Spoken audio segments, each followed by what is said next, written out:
שלום לכם, ברכות על ההחלטה שלכם להבטיח את העתיד שלכם ואת העתיד של הילדים שלכם באמצעות השקעה בקרקעות בחדרה. יש תחושה שהולך להיות חזק העניין הזה. הסרט הזה הוכן כדי לייצר שקיפות מתוך מטרה שתצפו בו ותקבלו את כל המידע הנדרש כדי להפוך לשותפים. אנחנו נמצאים עם הצוות הניהולי בקבוצת ELG, שלום עליכם חברים. במטרה לשמוע מהם על עתיד הקרקעות במדינה, הפוטנציאל וגם על הסיכונים, כמובן.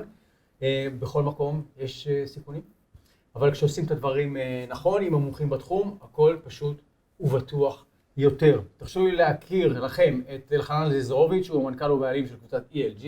שלום. ברכה. את רננה ירדני, המשנה למנכ"ל וסמנכ"לית התכנון והפיתוח העסקי. שלום עלייך. היי. יעל כהן, סמנכ"לית שיווק, שלום. נעים מאוד. ואבי בן ארויה, מנהל הפרויקטים, שלום וברכה. שלום. אוקיי. ספר קצת על ELG ומה מייחד אתכם. קודם כל, בהמשך לדבריך, אברי, חשוב לי להדגיש שהמטרה שלשמה ביקשתי לקיים את הפאנל הזה, היא לשקף באופן מלא ואובייקטיבי לכלל המשקיעים שלנו את המידע על פרויקט צנטרל פארק בחדרה, יותר מכל דבר אחר. חשוב לי שכל משקיע שמתחבר אלינו יעשה זאת מתוך הבנה מוחלטת של העסקה וממקום שלם. ולכן אנחנו כאן. ELG היא בית השקעות הפועל בעיקר בנדל"ן משנת 2010. לחטיבת הנדל"ן שלנו שתי פעילויות עיקריות, פעילות בישראל ופעילות בפולין. בישראל אנחנו מתעסקים בעיקר בהשבחה של קרקעות ונכסים. בפולין, לעומת זו, אנחנו בעלי השליטה בחברה שהיא חברה יזמית קלאסית, חברה שעוסקת ביזמות, ביצוע של פרויקטים, בעיקר למגורים ומסחר, כבר 13 שנים.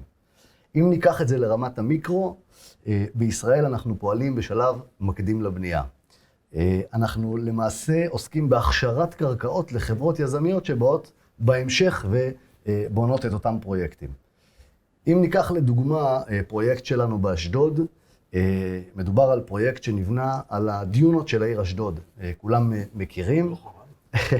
כן, בוא נאמר שמבחינת הגופים הירוקים, מדובר על שמורת טבע שקשה מאוד לשנות את הייעוד עליה.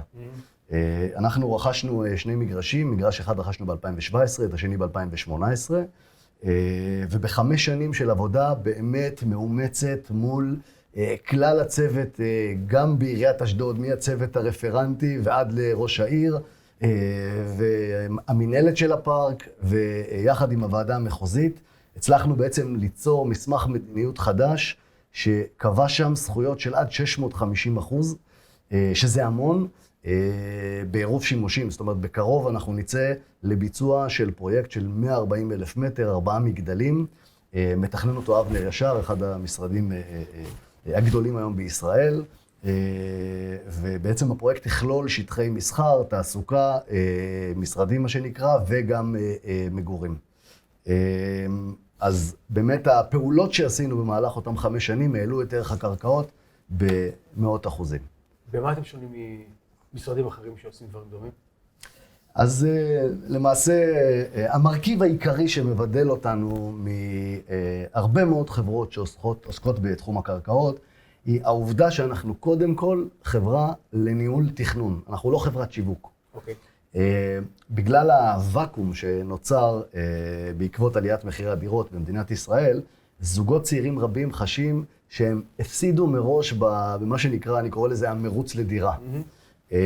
ויש לצערי מי שמנצל את זה. יש היום הרבה מאוד חברות במדינת ישראל שמוכרות לציבור השקעה בקרקעות תחת הכותרת זכות לדירה. כן. אז קודם כל, ראשית אני אומר, אני לא יודע אם לומר לא מאמין, אבל כשמשקיעים בקרקעות צריך שתהיה התבוננות שאומרת, אני משקיע בקרקעות ולא בדירות. אדם שרוצה לרכוש דירה, אני תמיד שולח אותו, לא חסר חברות יזמיות שבונות, וצריך לעשות הפרדה מוחלטת בין הדברים. אותן חברות מזהות איזושהי תוכנית שמקודמת על ידי רשות כלשהי, רוכשות 4-5 דונם בתוך התוכנית, מחלקות את הקרקע לסלייסים של 100 מטר, מוכרות ל-40-50 משקיעים. בחלק מהמקרים גם מספרים למשקיע, אנחנו מקדמים ואנחנו עושים ואנחנו דוחפים. למעשה, ברגע שהחברה סיימה לשווק את אותה קרקע, היא כבר בפרויקט הבא. חשוב להבין שתוכנית שמקודמת על ידי רשות, אין למי שרכש בתוכנית שום say בתוכנית. זאת אומרת, אין לו שליטה על התהליך, הוא לא יכול לקדם... אני חווה את זה בימים אלה ממש על בשרי. נהדר. אז אתה לא במקום הנכון. לא, כן, אבל זו עסקה שעשיתי לפני 30 שנה שהיה לי מושג. אוקיי. על זה הוא מדבר. אז חשוב להבין שלמעשה מי שרכש 100 מטר באותה תוכנית, או חצי דונם, אין לו שום say, הוא לא יכול באמת לקדם, הוא לא יכול לדחוף. אבל אפשר לדחוף, לא. ספר לי, כן. וזה קורה מכיוון שבסופו של יום כשהרשות מקדמת תוכנית, היא בעלת העניין היחידה. כל המשקיעים שרכשו בתוכנית יכולים לשבת על הגדר ולחכות שבאמת העירייה תפעל ושהדברים יקרו. אנחנו נמצאים במדינת ישראל, לצערי בחלק גדול מהמקרים ברשויות עובדים פקידים, שלא תמיד באים, כן, לא תמיד באים לעבודה. מה שמבדל אותנו זה שבכל העסקאות שעשינו עד היום, אנחנו תמיד רוכשים חטיבות קרקע מאוד גדולות, וזה בעצם נותן לנו שליטה על התהליך. אנחנו בעצמנו מקדמים את התכנון, אנחנו מובילים אותו, אנחנו גם עושים את זה לרוב במשק סגור, זאת אומרת, אנחנו מממנים את כלל בעלי המקצוע, האדריכלים, המתכננים, היועצים, וזה בעצם נותן לנו שליטה על התאריך. כשיש יזם מאחורי הדברים שדוחף כל הזמן, אז אתה באמת רואה שהדברים מתקדמים, וזה גם מה שהביא לנו תוצאות עד היום. מה גודל הסיפור הזה בחדרה? בחדרה אנחנו נדבר היום על מתחם שגבולות התוכנית כוללות 2,800 דונם, מתוכם חלק גדול זה פארק השרון בחדרה, שאנחנו בעצם לוקחים עליו אחריות, רננה תרחיב בהמשך. וחלקנו בפרויקט הזה הוא בעצם 124 דונם בחלק הדרום הערבי, ועוד 200 דונם בחלק הצפוני יותר של התוכנית. אבל מתייחסים לרבע עיר, לא מתייחסים רק לכמה דונם שלנו. למרות שזה אלפים, מדובר על הרבה יותר מזה בהתייחסות. אוקיי, יש לך 100 מטר בשבילי? אז למה עכשיו להשקיע בקרקעות בעצם? שאלה מצוינת, אברי. בסוף שנות ה-90, דירה על ציר ז'בוטינסקי ברמת גן עלתה $50,000. היום דירה כזו עולה 3 מיליון שקלים. לצערי, אני לא יכול לחזור אחורה בזמן, אחרת הייתי קונה את כל הדירות על הציר. אבל אני כן בוחר ללמוד מטעויות העבר, ולכן אני מנסה ללמוד ממצב השוק היום, מה הולך לקרות בעתיד. בואו נדבר קצת עובדות. במדינת ישראל קיימות סך הכל 7% מהקרקעות במדינת ישראל, אלו הן קרקעות פרטיות. 93% אלה קרקעות מדינה. מתוכם כבר על הרוב בנינו. זאת אומרת, נשארנו עם בערך 2, אולי 3% מהקרקעות הפרטיות שעדיין זמינות למדינה. זאת אומרת, זה מוצר שהולך ונעלם. זה פעם אחת. עובדה נוספת, בישראל ששנת 2024 קיים מחסור של לא פחות מ-200,000 יחידות דיור. זה כבר היום. 200,000 יחידות דיור. עובדה נוספת, קצב גידול האוכלוסין במדינת ישראל הוא 2% בשנה. אנחנו המדינה עם הקצב גידול אוכלוסין הכי גבוה במדינות ה-OECD, במדינות המערביות. לשם השוואה, אם ניקח את צרפת למשל, בצרפת קצב גידול האוכלוסין הוא 0.3%. בסדר? אם נדבר על אנגליה ועל איטליה, שם קצב גידול האוכלוסין הוא שלילי. זאת אומרת, האוכלוסייה, בדיוק, קיטון באוכלוסייה. ותוסיף הגירה חיובית, אינה. והדבר הנוסף שצריך לקחת בחשבון, שמדינת ישראל היא המדינה היהודית היחידה בעולם. תמיד יהודים רצו להגר הנה מכל העולם, וכך באמת גדלנו וצמחנו. ולאחרונה, בטח מ-7 לאוקטובר, מדובר על עלייה של 600% בביקושים להגירה הנה. ככל שהאנטישמיות בעולם עולה, יותר ויותר יהודים בוחרים לעלות הנה למדינת ישראל. אברי, אני רוצה שתסכים איתי על דבר אחד. אנחנו לא רואים בעתיד איזשהו סיכוי שמדינת ישראל תגדל בשטח שלה, כן? אנחנו לא נכבוש עכשיו, לא את לבנון ולא את מצרים. אתה מסכים איתי? איים בים. איים בים, כן. להפך, אני חושב שיש סיכוי טוב שנחזר שטחים, ונקטן בשטח.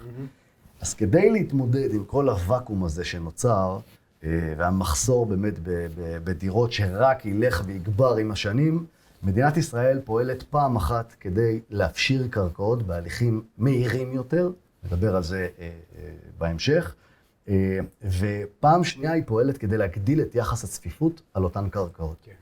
אם עד שנת 2000 היינו רגילים להיכנס לשכונות ולראות בניינים של 3-4 קומות, היום אנחנו נכנסים לתוך שכונות ורגילים, הסטנדרט כבר 20 קומות, בשנת 2040 אני מאמין שהסטנדרט כבר יהיה 40 קומות.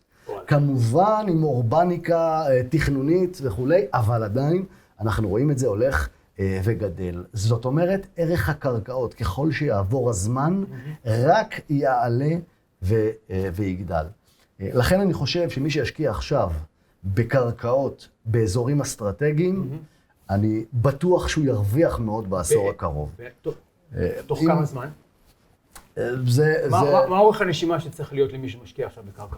זה מאוד מאוד אינדיבידואלי, חשוב מאוד לדעת איפה רוכשים, מה רוכשים, מי הצוות שמוביל, יש משמעות אדירה לצוות שעומד, ליזם שעומד מאחורי התוכנית ומקדם אותה, אבל מה שבטוח, העליית ערך שראינו במחירי הדירות ב-20 שנה האחרונות, אנחנו נראה אותם עכשיו, עליית ערך הקרקעות.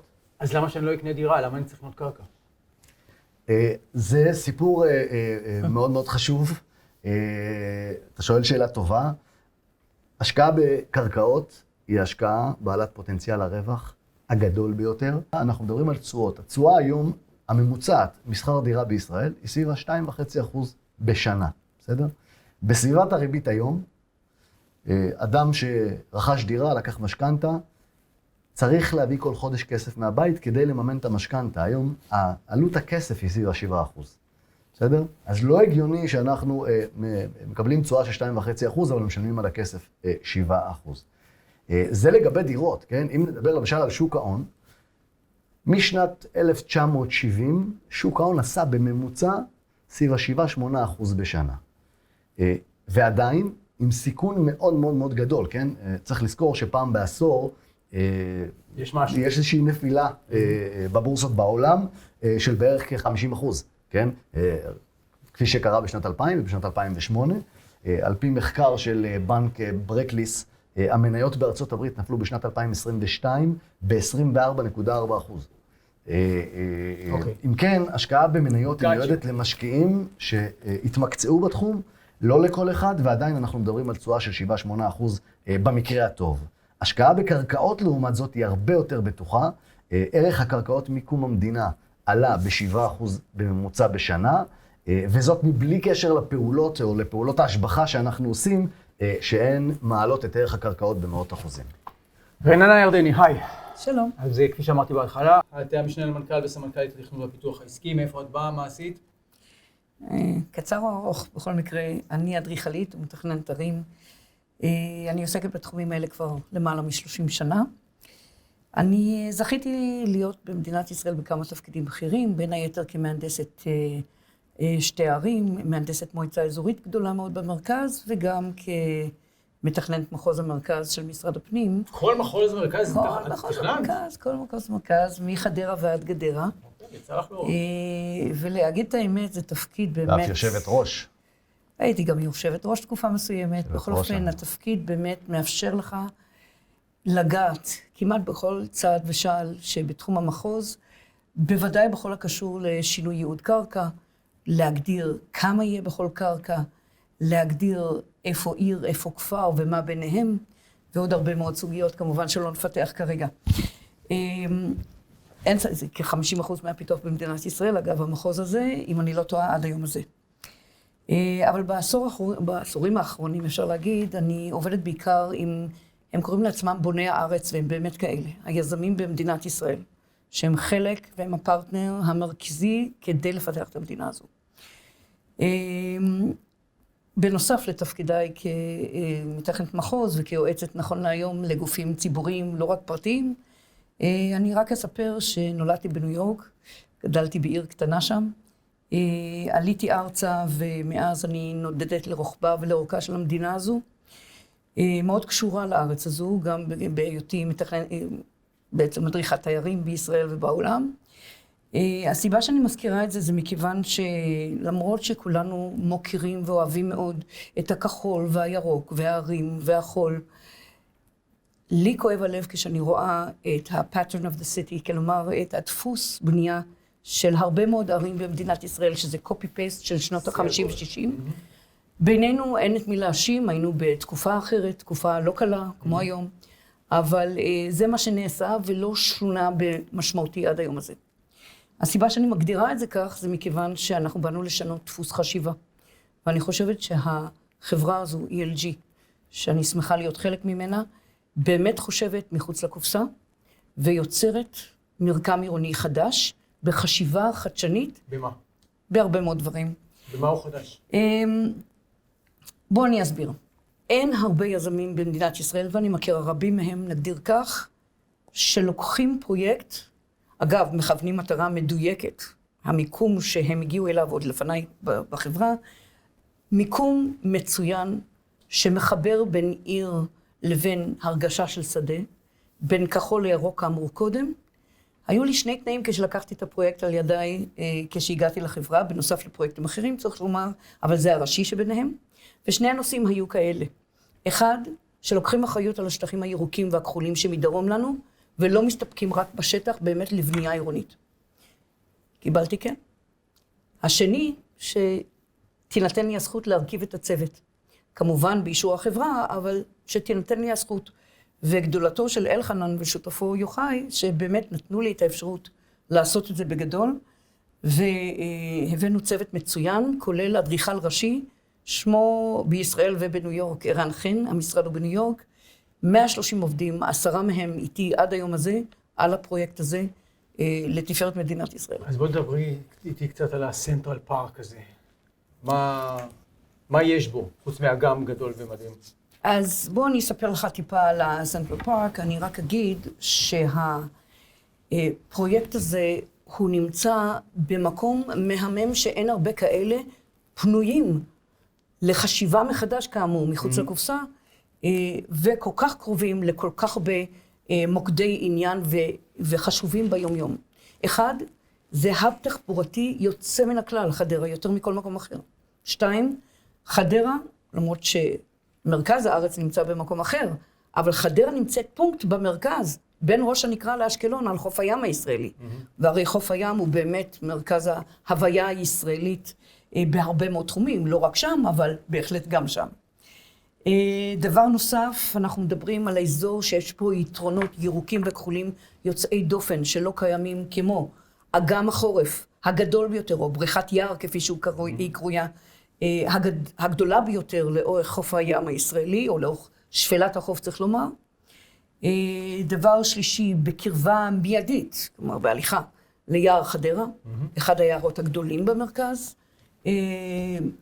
הדבר הנוסף הוא פארק השרון. פארק השרון שאתה, אני לא יודעת אם אתה מכיר את זה, מעטים יודעים בכלל איפה זה. פארק השרון אצלנו זה חירייה, אבל יש עוד פארק שנקרא שרון. אני בתקווה שיקראו לזה ברכתה יום אחד על שם היישוב היהודי שהיה שם בתקופת המשנה והתלמוד. אבל אין ספק שהפארק הזה הוא יוצא דופן, כמו הדיונות שדיברנו קודם באשדוד, כך גם כאן. דיונות של חול חופי, משהו קצת שונה. והדבר האחרון שאני אזכיר זה כמובן העובדה שאנחנו ליד כביש 9 לכיוון כביש 6, בין כביש 2 לבין כביש 4, מקום ייחודי בכל מובן, עם תחנת הרכבת הכי טובה במדינה.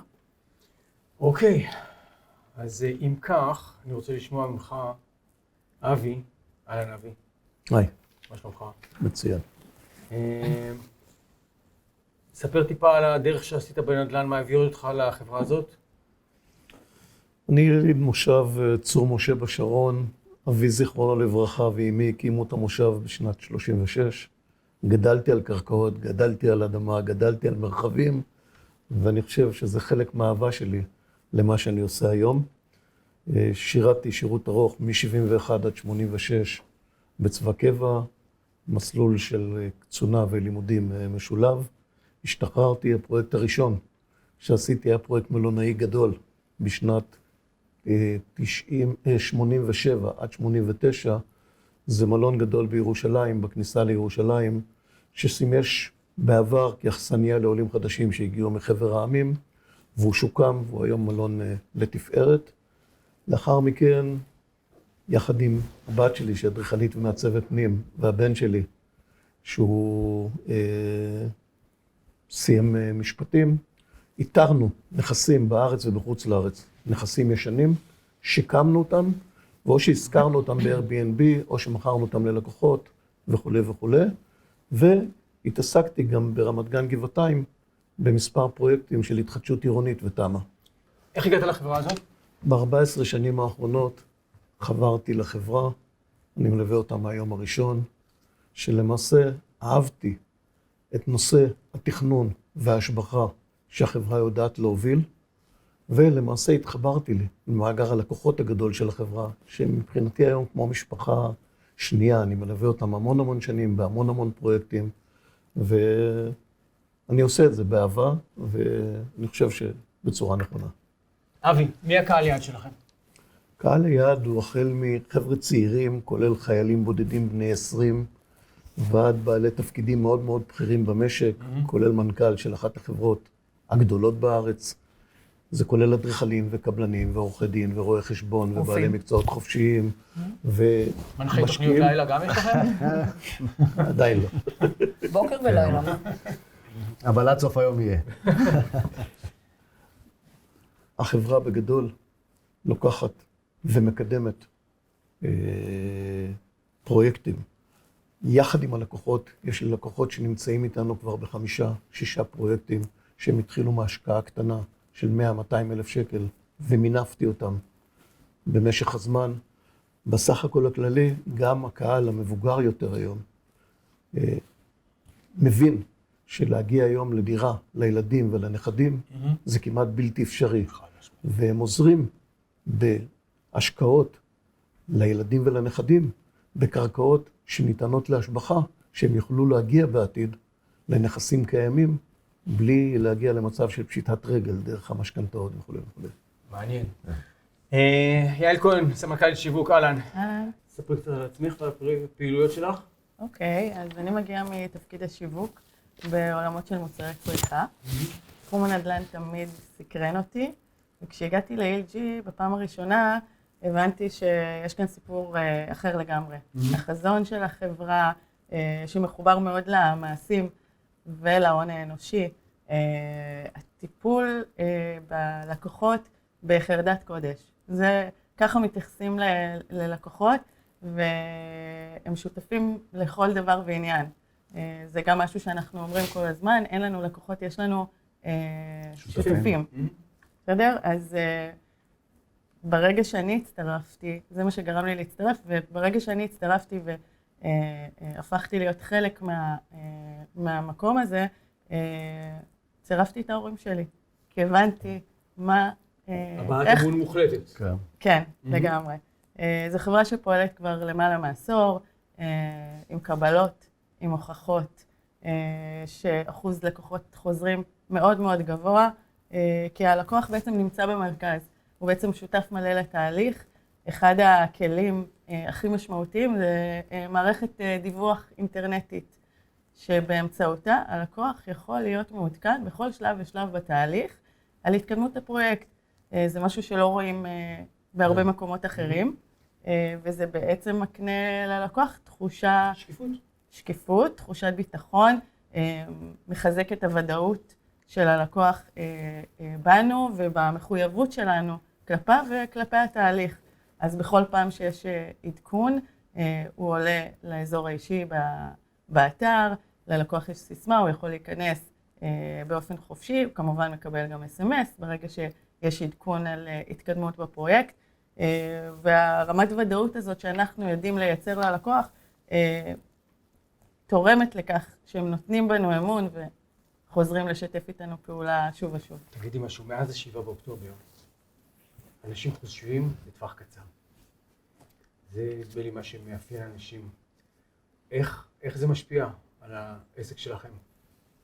אני לא יודעת אם חושבים לטווח קצר, מה שכן זה שינה את המציאות עבור כל אחד ואחד פה במדינה ולא רק. ה7 באוקטובר גרם לנו לעשות איזה סוג של ריסטארט, חשיבה מחדש, אנחנו תמיד מנסים להסתכל על התמונה הרחבה, וגם פה הבנו שאנחנו צריכים לדייק את האסטרטגיה השיווקית ולעשות משהו קצת שונה, והחלטנו שאנחנו רוצים ליצור שכונה שלמה לתושבי חוץ, קהל שעתיד לעלות הנה בשנים הקרובות. עשינו מחקר, הבנו שיהדות התפוצות, יש שני מקומות מרכזיים שהם אוהבים לגור בהם במדינת ישראל. האחד זה רצועת החוף, השני זה ירושלים. יש קהל אדיר שרוצה לגור על רצועת החוף, וחדרה היא עיר שמאוד מעניינת עבורם, בדיוק כמו שנתניה הפכה לעיר של צרפתים, עם תנופת העלייה מצרפת באותם שנים, והעלתה את המניות של העיר נתניה בשיעור מטורף. אז שכונה שלמה של תושבי חוץ? שכונה שלמה, כן. יש היום גידול של עשרות אחוזים בבקשות לעלייה. ב-2023 עלו לישראל 45,000 תושבי חוץ, והמספרים רק הולכים וגדלים. מעבר לזה שיש משקיעים שאולי לא מתכוונים לעלות כבר מחר בבוקר, אבל הם רוצים לדאוג לעתיד שלהם, לעתיד של הילדים שלהם. אז מה, יעמדו דירות ריקות, בניינים ריקים? לא יעמדו דירות ריקות ובניינים ריקים. קודם כל, הסוכנות היהודית מציפה נתונים שאגב, בהקשר של 7 באוקטובר והמלחמה, העלייה לארץ היא לא נפסקת, היא להפך, היא רק הולכת ומתעצמת. האנטישמיות לא מפסיקה להסלים, יש גידול של 600% בבקשות לעלייה, ואנשים פשוט חוששים לחיות באירופה ולא רק, כי המצב נהיה מסוכן עם כל יום שעובר. ואנחנו רואים את זה, אנחנו עובדים בשיתוף פעולה עם קהילות יהודיות בכל העולם, והחזון הוא באמת ליצור שכונה שלמה לקהל של יהודי תפוצות, שתענה על הצרכים שלהם בצורה כזאת שתשחזר או תשמר את חיי הקהילה שלהם שם. והצורך הזה של יהודים מחול לבוא ולחיות פה בקהילה כזאת, על כל הפונקציות החברתיות שלה, מהווה בעצם את הבסיס למאמצי השיווק שלנו. מדובר בדרך כלל בקהילות מאוד מבוססות, שרוכשות נכסים כדי לשמור על הערך של הכסף שלהם. הם עשו את זה עד עכשיו בחול, בדירות, והיום הם מאמינים שהמחירים בישראל עתידים לעלות, ולכן הם מחליטים לרכוש כאן. זה יכול להיות לצורכי השקעה בעתיד, ויכול להיות שגם למגורים. המיקום האסטרטגי של פרויקט סנטרל פארק, שמצד אחד הוא בלב הטבע, מצד שני הוא בצמידות לצירי תנועה מאוד מרכזיים, הופכת אותו למאוד אטרקטיבי, והתוספת הזאת של שכונה יהודית לתושבי חוץ, מעלה באופן אוטומטי את הערך, ולכן מי שישכיל להיכנס בשלב מוקדם של התכנון, ייהנה מעליית ערך מאוד משמעותית בהמשך. מתי תעמוד השכונה? 10 שנים? 15 שנים? חשוב לי אבל קודם כל להוסיף, בהמשך למה שיעל אמרה, אנחנו מדברים פה על תכנון של 4 שכונות, שמתוכם שכונה אחת, אנחנו מייעדים אותה לקהל יעד אנגלוסקסי, או לא רק, מחול שיגיע הנה בשנים הקרובות. אנחנו בשלב מאוד מקדמי, מה האופי? הפרויקט הזה הוא, כמו שאמר אלחנן, וגם יעל, 4 שכונות שמתוכן אחת, קודם כל יהיה הטרוגני לחלוטין. אף אחד לא חושב שרק תושבי צרפת או ארצות הברית או דרום אפריקה יגורו במקום אחד, אז אני רק אתקן ואסביר את זה. אבל מעבר לכך, היופי הוא שבעצם יחד עם האדריכל האמריקאי ישראלי שאיתנו, אנחנו נעשה מחקר רציני של צורכי ציבור ספציפיים לקהילות השונות, ונפזר אותם אם בשכונה אחת ואם ביותר, על מנת ליצור את האינסנטיב האמיתי שלהם להגיע דווקא לכאן מכל האפשרויות שיש בארץ. יחד עם זאת צריך להגיד שברגע שאנחנו יוצרים סיטואציה של צורכי ציבור ברמה כל כך גבוהה, מן הסתם זה מעיד מי יגיע גם מתוך מקומותינו. כן. אז העירוב יהיה כמובן, בתי ספר, דוברי שפות רבות יהיו וכו' וכו', הפרוגרמה זה דבר רחב, אבל תהיה אפשרות לעצב את אופי השכונה והקהילתיות בעזרת התכנון, דבר שלא קיים בכל מקום. איפה אתם עומדים בשלב התכנוני כרגע? אנחנו נמצאים בשלב הראשוני. התוכנית הזו בעצם מציעה ציריות מאוד חשובה. בין הציר הראשי המוביל בין אולגה לבין מרכז העיר, יורד בסמוך לתחנת הרכבת הקיימת, דרומה דרך מתחם שנקרא 24, חוצה אותנו ציר מאוד חשוב, שהוא טיילת בכל המובן של המילה, מאותו ציר עירוני קיים ועד אלינו, עד ללב של הפרויקט, וכך נקראת השכונה הזו, שכונת הלב, דרכה לכיוון מערב עד לחוף הים. המעגל הזה, שמתחיל בעצם באולגה וממשיך, והטיילת שיורדת דרומה אלינו וחוצה עד הים, זה בעצם ה-backbone או השלד של כל העסק כולו. חשוב להגיד, לקחנו אחריות עצומה על כל השטחים הירוקים מדרום. זה בעצם הפוזיטיב כרגע התכנוני, והוא מעובה ומפורט בתוכנית. ולאחר מכן כבר מדברים באמת על 4 שכונות שבלעדיהן לא יהיה לא זה ולא זה, וצריך להזכיר, חדרה קיימת 130 שנה, ולצערנו עדיין לא התפתח פארק השרון, לא התפתח תיירות או כל דבר אחר סביב האגם, ולא התפתח ההוואי האנרגטי שאנחנו רוצים לייצר, והרי חדרה היא עיר האנרגיה. טוב, אלחנן, רציתי לשאול אותך, איך הוותמ"ל מתקשרת לתמונה ומה המשמעות שלה לפתרון? אז ראשית, צריך להבין, בישראל קיימים בגדול 2 מסלולי תכנון. המסלול הסטנדרטי שאותו כל מי שהתעסק טיפה בבנייה מכיר, זה מסלול שעובר בוועדה מקומית וועדה מחוזית. זאת אומרת, אני מכין תוכנית, התוכנית עולה לדיון בוועדה המקומית, נוצר איזשהו פינג פונג של תכנון, לשנות, שינויים וכולי. בסופו של דבר הוועדה המקומית מאשרת את התוכנית, והתוכנית עולה לוועדה המחוזית. מדינת ישראל מחולקת ל6 מחוזות, כל מחוז והוועדה שלו, וגם שם המשך של פינג פונג ובירוקרטיה, כמו שאנחנו מכירים במדינת ישראל. זהו תהליך ארוך. בשנת 2014, ממשלת ישראל, כחלק מהפעולות שהיא עשתה לפתרון בעיית הדיור במדינת ישראל, היא הקימה את מה שנקרא ותמ"ל. ותמ"ל זו בעצם ועדה שקיבלה את הכוח שלה מממשלת ישראל, והיא גוברת על כל הוועדות והתוכניות האחרות, מלבד תמ"א 35, אבל היא גוברת על כולן. המטרה היא בעצם לייצר ועדה שפועלת בהליך מאוד מאוד מזורז. למעשה, מרגע קליטת התוכנית, תוך 24 חודש, אם אין איזשהם עיכובים מיוחדים, הוועדה צריכה לסיים את התהליך ולאשר תוכנית. ובעצם הוועדה היא נוצרה פעם אחת כדי לקצר את התהליכים, ופעם שנייה כדי לתת פתרון לבעיית הדיור במדינת ישראל. איך היא עושה את זה? על ידי כך שהיא באמת מעצימה זכויות בהרבה מאוד פרויקטים שהיא מייצרת. לא כל תוכנית יכולה לעבור במסלול ותמ"לי. בעצם לוותמ"ל יש רשימת קריטריונים, ניתן לראות באתר של מינהל התכנון, רשימת קריטריונים. ככל שהתוכנית עומדת ביותר קריטריונים, ככה היא מקבלת ניקוד יותר גבוה, ואז בעצם יש לה סיכוי להיכנס לוותמ"ל. אני אומר שככל הידוע לנו, אנחנו עומדים בכל הקריטריונים ואף בניקוד גבוה, ולכן אנחנו מכוונים את התוכנית הזו לכניסה לוותמ"ל. מה זה תקן 22 ואיך הוא תורם לשקיפות ולהגנה על הרוכשים? שאלה טובה, אברי. תקן שמאי 22 נועד למנוע מצב בו משקיע שאינו מבין בתחום יוזן במידע שגוי על ידי המשווק. התקן קובע בעצם סט של כללים עבור שמאי המקרקעין לקרקעות שאינן זמינות לבנייה. הכללים בעצם משמשים לעריכה של שומה לקרקע שמשווקת לציבור בישראל, על בסיס ציפיות, כן? לכך שמצבה ישתנה, מצבה התכנוני ישתנה בעתיד ותאושר בה בנייה. מדובר בתקן בעל חשיבות רבה, שבא להגן בעצם על הציבור.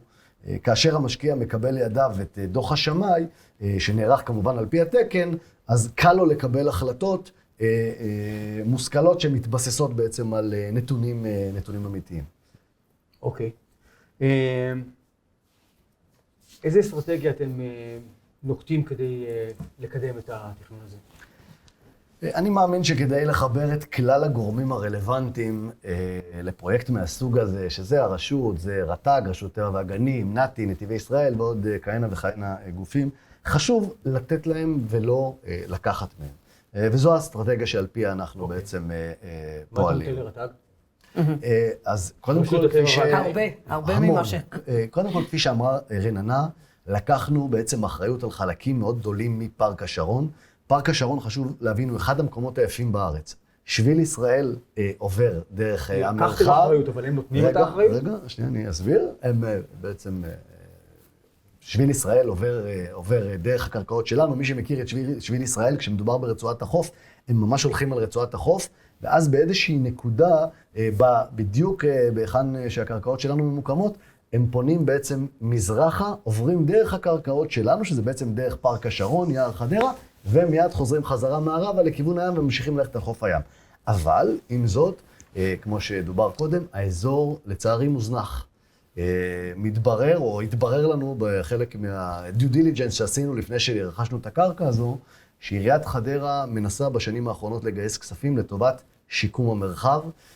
אפילו עבדו על תוכניות, הצליחו לגייס 60 מיליון שקלים מקק"ל, הבינו שהעלות של הפרויקט, כפי שהם מתכננים אותו, סביב ה-300 מיליון שקלים, ונתקעו, כמו שאנחנו רגילים במדינת ישראל. אז בעצם כחלק מהאסטרטגיה שלנו, באנו והצענו הצעה, באנו ואמרנו, אנחנו נקצה תקציב מסוים לטובת שיקום המרחב. בסדר? התקציב הוא בערך סביב ה-100,000 שקל ליחידת דיור שתאושר בפרויקט למעלה. זאת אומרת, 3,000 יחידות דיור נותן לנו 300 מיליון שקלים, זה בגדול חלק מהאסטרטגיה שלנו.